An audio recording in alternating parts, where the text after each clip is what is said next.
सबसे पहले बात करेंगे ईरान और इजराइल के हमले को लेकर। देखिए, हमले में दावा, इजराइल का दावा है कि सभी न्यूक्लियर साइट सुरक्षित हैं। ईरान की तरफ से यह स्टेटमेंट, इजरायली हमले को नाकाम किया है ईरान ने, और तमाम आप अखबार उठा ले, आज इस खबर का जिक्र है। देखिए, ईरान पर हमले के बाद मध्य पूर्व में तनाव बढ़ा है और इजरायली हमले को माना जा रहा है पलटवार। नेतन्याहू पहले ही कर चुके थे इरादे साफ और दोनों देशों के बीच युद्ध की आशंका कम। प्रतिक्रियाएं की अगर बात करें तो प्रतिशोध के किसी भी कृत्य की मैं निंदा करता हूं और विश्व समुदाय से अपील करता हूं कि मिलकर इसे रोकने का काम करें। ये यूएन महासचिव का आपको स्टेटमेंट बता रहे हैं। तो देखिए, पीएम ब्रिटेन के यानी कि ऋषि सुनक ने भी कहा है कि क्षेत्र में संघर्ष किसी के हित में नहीं है और हम पूरे क्षेत्र में शांति बनी देखना चाहते हैं। तो देखिए, ईरान के परमाणु ठिकाने वाला शहर इस्फहान का इजराइल पर हमला, और इजराइल ने ईरान हमले के 6 दिन के बाद शुक्रवार को जवाबी कार्रवाई की है और ईरान ने इजराइल ड्रोन पर गोलीबारी की है। ये पूरी जानकारी शेयर की गई है और आपको बताते चले, मीडिया रिपोर्ट में कहा गया है कि हमला ईरान की एयरबेस पर हुआ है। इसके अलावा इराक और सीरिया में भी एयर स्ट्राइक की गई है। इस्फहान वही प्रांत है जहां नतांज समेत ईरान के कई परमाणु ठिकाने मौजूद हैं। हालांकि देखिए, स्टेटमेंट भी आपको बता रहे हैं जो ईरान की तरफ से कहा गया कि सभी न्यूक्लियर साइट सुरक्षित हैं। वही देखिए, इजरायली हमले में अमेरिका शामिल नहीं, अमेरिका को हमले की जानकारी थी। सोर्सेस के हवाले से खबर यह है, इजराइल ने पहले ही जानकारी दे दी थी। तो बड़ी जानकारी इसमें मिल रही है क्योंकि लगातार ईरान के हमले के बाद से अमेरिका इजराइल पर बदला ना लेने के लिए दबाव बना रहा है। लेकिन इजराइल के प्रधानमंत्री का जो योजना है वो कुछ अलग ही। उन्होंने ईरान के खिलाफ जवाबी कार्रवाई को लेकर अमेरिका के दबाव के आगे झुकने से इनकार कर दिया है और इसको लेकर वॉर कमेटी की मीटिंग हुई। इसमें नेतन्याहू ने कहा कि इजराइल अपने फैसले खुद लेगा और अपनी रक्षा के लिए जो भी जरूरी होगा वो करेगा, भले ही उसे कोई भी कुछ भी सलाह दे। और देखिए, इजरायली हमले के बाद अब अमेरिका काफ़ी ज़्यादा चौकन्ना है। यरूशलेम में यूएस दूतावास में अलर्ट जारी किया गया है। कर्मचारियों के लिए सुरक्षा अलर्ट जारी किया गया। 3 शहरों में यात्रा ना करने को अपने जो लोग हैं, अपने जो नागरिक हैं, उनसे अमेरिका ने कहा है कि आप अलर्ट रहिए क्योंकि जिस तरीके के हालात बन रहे हैं वो बहुत ज़्यादा खतरनाक हो सकते हैं। देखिए, कल सुबह 6 बजे जानकारी ये मिली थी कि इजराइल ने ईरान पर अटैक किया था और जो उसका न्यूक्लियर साइट है, खबर ये आई थी कि वहां पर अटैक किया गया, यानी कि ईरान को नुकसान पहुंचाने के लिए। लेकिन ईरान का भी स्टेटमेंट सामने आता है, उसने कहा था कि उसकी जो न्यूक्लियर साइट्स हैं वो बिल्कुल सुरक्षित है, कुछ भी नहीं हुआ है। जो इजराइल की तरफ से अटैक किया गया उसको उसने नष्ट कर दिया, उसको कोई भी नुकसान नहीं हुआ। और इस बीच अगली खबर का भी जिक्र कर लेते हैं। इसी से संबंधित अगली खबर, ईरानी स्टेट मीडिया का बड़ा दावा सामने आया है सबके बीच में। उनके द्वारा इस्फहान पर 3 ड्रोन मार गिराने का दावा किया गया है और इस्फहान में ईरान का मिलिट्री एयरबेस भी है और ये भी बताया जा रहा है कि बेस पर F-14 टॉमकैट एयरक्राफ्ट के कई सारे स्क्वाड्रन तैनात हैं। इस बीच ये हमला हुआ और क्या कुछ हुआ, ये डिटेल्स हमने ऑलरेडी आपको बताई। बिल्कुल, देखिए, ईरानी परमाणु रिएक्टर नहीं और इसे लेकर भी स्टेटमेंट, एयर डिफेंस सिस्टम को इजराइल ने निशाना बनाया है। अमेरिका का ये बड़ा खुलासा है। तो इजराइल ने सीरिया और इराक में भी मिसाइल हमले किए हैं। सीरियाई मीडिया के मुताबिक दक्षिणी सीरिया में अस्वेदा और दारा प्रांतों में सेना से जुड़े स्थलों को निशाना बनाया गया है। वहीं इराकी के बगदाद और बाबिल गवर्नरेट में विस्फोट की आवाज सुनाई दी है। स्थानीय लोगों ने भी इसकी पुष्टि की है और तमाम अखबारों में इसका जिक्र है। इस खबर को लेकर पूरी जानकारी दी गई है। साथ ही साथ अमेरिकी मीडिया के अधिकारियों के हवाले से ये जानकारी है कि वॉशिंगटन को इजराइल के कथित हमले की अग्रिम सूचना मिली थी। हालांकि अमेरिकी विदेश मंत्री ने इन मीडिया रिपोर्ट्स की पुष्टि नहीं की है। उन्होंने कहा है कि अमेरिका किसी भी आक्रामक अभियान में शामिल नहीं है। पलक, तो वहीं देखिए, नेतन्याहू ने अपने अरेस्ट वारंट के खिलाफ जारी होने का डर जताया है। गाजा में वॉर क्राइम का आरोप है। इजरायली पीएम ने ब्रिटेन, जर्मनी से इसको लेकर मदद मांगी है। न्यूज़पेपर्स में भी इसका जिक्र है। दरअसल आपको बता दें, गाजा में अंतर्राष्ट्रीय कानून के कथित उल्लंघन को लेकर इंटरनेशनल क्रिमिनल कोर्ट ICC ने इजरायल के प्रधानमंत्री नेतन्याहू और अन्य इजरायली नेताओं के खिलाफ गिरफ्तारी वारंट की तैयारी कर ली है और इसी की आशंका उन्होंने जताई है। अरेस्ट वारंट जारी होने का डर उन्होंने जताया है। जो एक स्थानीय रिपोर्ट के मुताबिक ICC कोर्ट का फैसला आने से पहले घबराई इजरायली सरकार ने आपातकालीन बैठक भी बुलाई। बैठक में तमाम बड़ी बातों का जिक्र किया गया। दरअसल 3 मंत्री और कई सरकारी कानूनी विशेषज्ञों ने मंगलवार को प्रधानमंत्री कार्यालय में नेतन्याहू से मुलाकात की है और इस बात पर चर्चा की है कि यदि गिरफ्तार वारंट, अरेस्ट वारंट जारी किया जाता है तो उसको लेकर इजराइल क्या प्रतिक्रिया देगा और मामले को लेकर आगे कैसे बढ़ा जाएगा, इसको लेकर बाकायदा एक मीटिंग भी हुई है। देखिए बाकायदा बैठक की गई है। तो वहीं पड़ोसी मुल्क पाकिस्तान से आ रही खबर का जिक्र कर लेते हैं। पाकिस्तान के कराची में एक बड़ा आतंकी हमला हुआ। आपको बता दें कि अखबारों में एक खबर मौजूद, कराची में 5 जापानी कर्मियों पर आत्मघाती हमला हुआ, 2 आतंकी मारे गए, जानकारी मिल रही है। हमले में कई लोगों के घायल होने की खबर भी फिलहाल मिल रही है। कई चीनी नागरिकों की मौत की जानकारी मिल रही है। वहीं तस्वीरें भी फिलहाल आपकी स्क्रीन पर, कराची से तस्वीरें जहां पर पाकिस्तान में सिंध प्रांत के कराची में आतंकियों ने जापान के नागरिकों के वाहन को निशाना बनाते हुए आत्मघाती हमला कर दिया।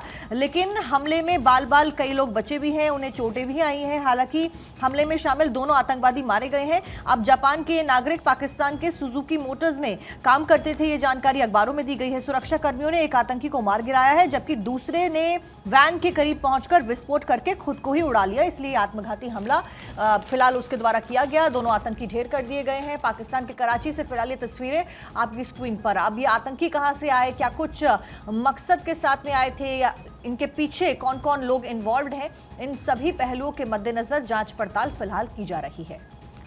बढ़ते खबरों में आगे और अगली बड़ी खबर आपको बताएंगे, लेकिन उससे पहले ये तस्वीरें भी आप देखिए किस तरह से हमला हुआ है। बढ़ते खबरों में आगे और राउस एवेन्यू कोर्ट ने केजरीवाल की अर्जी का पर आदेश सुरक्षित रख लिया है। सोमवार तक के लिए आदेश सुरक्षित रखा है। केजरीवाल की डाइट दवा से जुड़ी याचिका पर सुनवाई पूरी और जेल में इंसुलिन देने की मांग की गई थी और अखबारों में भी इसका जिक्र है। केजरीवाल की भोजन और इंसुलिन वाली याचिका पर अब कोर्ट सोमवार 22 अप्रैल को फैसला सुनाएगी और सुनवाई के दौरान केजरीवाल के वकील ने कहा कि अर्जी पर जवाब की कोई जरूरत नहीं है। वहीं ईडी ने कहा है कि एम्स के डॉक्टर को केजरीवाल की सेहत की जांच करने दी जाए और इस पर केजरीवाल के वकील ने कहा कि हमको ईडी की सलाह की जरूरत नहीं है। तो दिल्ली के सीएम के वकील ने कोर्ट को जेल प्राधिकरण से पूछना चाहिए कि ईडी को केजरीवाल के खाने की एक डिटेल किस प्राधिकरण के तहत दी गई है और साथ ही साथ जेल प्राधिकरण ने किस अधिकार के तहत कोर्ट द्वारा सुझाए गए डाइट को बाहर का खाना। और देखिए रंजना, दैनिक भास्कर इस वक्त केजरीवाल को देने दिया और इसमें हेडलाइन भी दी गई है कि 48 बार घर का खाना आया, सिर्फ 3 बार ही आम खाए। ये अरविंद केजरीवाल ने कहा, क्योंकि दरअसल ये कहा जा रहा था कि अरविंद केजरीवाल जानबूझकर आम ज़्यादा खा रहे हैं, मिठाइयाँ खा रहे हैं, पूड़ियाँ वो खा रहे हैं, जिससे शुगर लेवल बढ़ जाए और फिर उनको यहाँ पर बेल मिल जाए। प्रीति कुछ रिपोर्ट से ऐसी भी दिखाई गई थी जिसमें क्योंकि मैं पढ़ रही थी, उसमें लिखा था कि अरविंद केजरीवाल का जो शुगर लेवल है वो 300 के करीब पहुंच गया और उनको जो डायबिटीज की बीमारी है वो लगभग 2 दशक से ज्यादा के समय से है और ऐसे में उन्हें इंसुलिन नहीं दी जा रही। तो आम आदमी पार्टी की भी कई प्रतिक्रियाएं इसके ऊपर आ रही है। बिल्कुल बिल्कुल।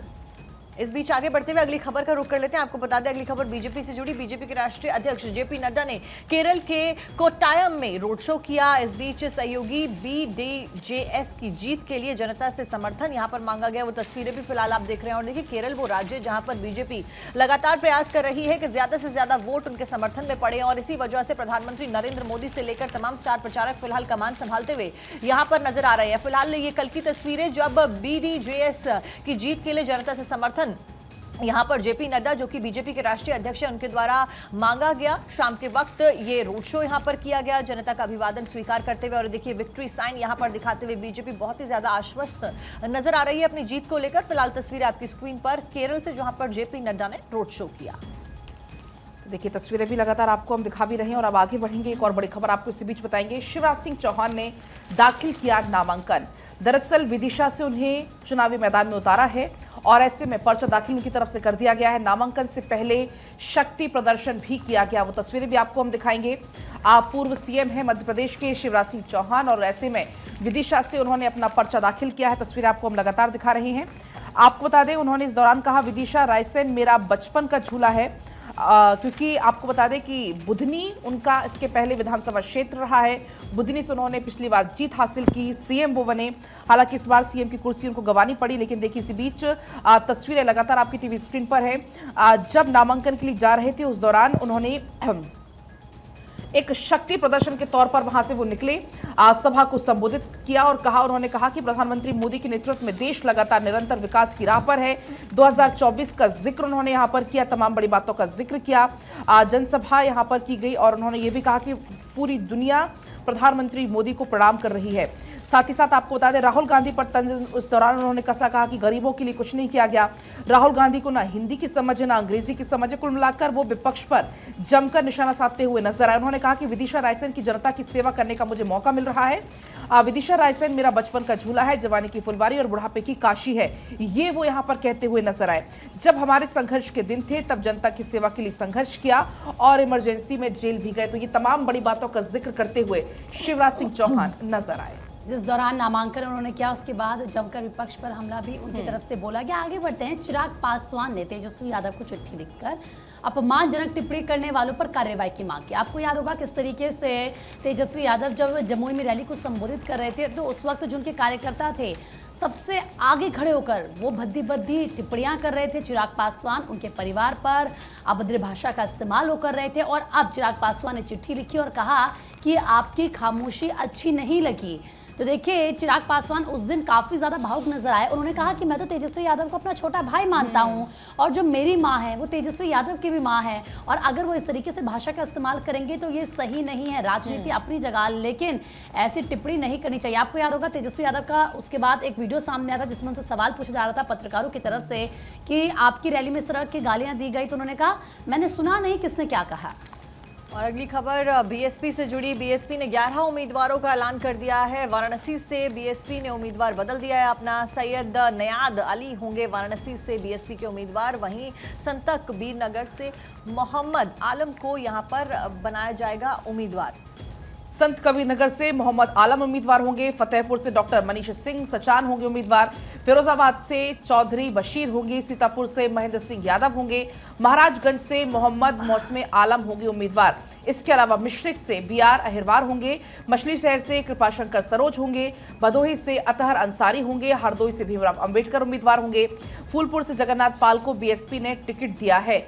तो बार बार लेकिन बीएसपी कुछ सीटों पर अपने उम्मीदवार बदल रही है और ये देखिए पूरी लिस्ट आपको हम दिखा भी रहे हैं। वाराणसी से बीएसपी ने अपना उम्मीदवार बदल दिया है। सैयद नयाद अली होंगे वाराणसी से उम्मीदवार। प्रधानमंत्री मोदी के अगेंस्ट होंगे सैयद नयाद।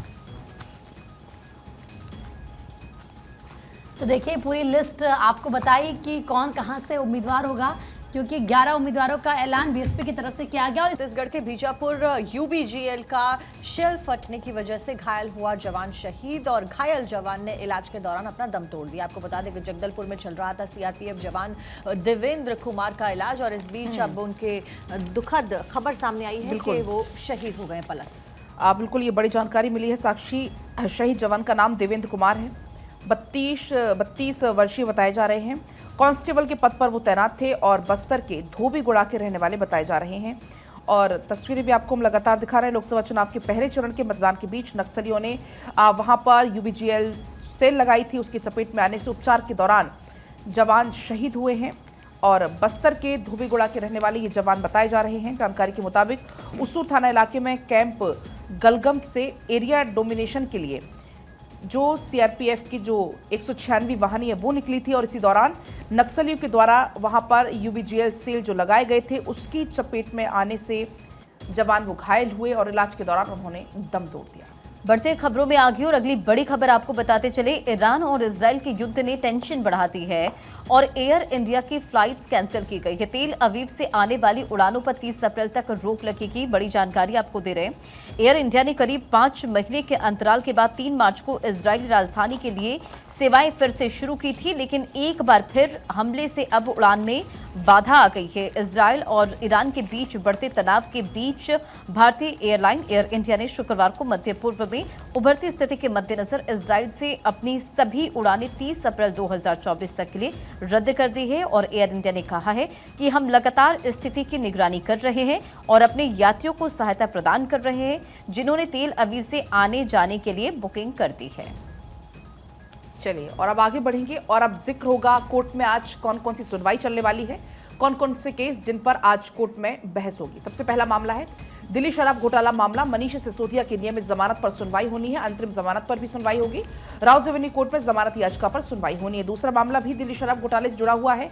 मनी लॉन्ड्रिंग का मामला। बीआरएस नेता के कविता की नियमित जमानत पर सुनवाई होनी है। राउज एवेन्यू कोर्ट में सुनवाई इस पर होगी। तीसरा मामला है दिल्ली जल बोर्ड से जुड़ा हुआ मनी लॉन्ड्रिंग का मामला। मामले पर राउस रेवेन्यू कोर्ट में सुनवाई होनी है। चौथा मामला है ज्ञानवापी से जुड़ा हुआ कब्र नहीं बल्कि हिंदू देवी देवताओं की मूर्ति वाली याचिका पर आज सुनवाई होगी।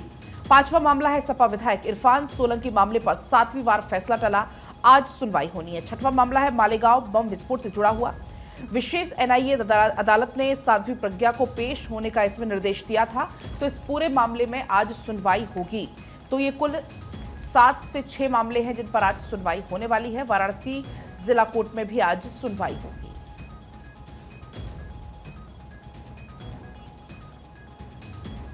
वहीं इरफान सोलंकी मामले पर भी आज फैसला आने की संभावना है, क्योंकि इस पूरे मामले में भी आज सुनवाई होनी है।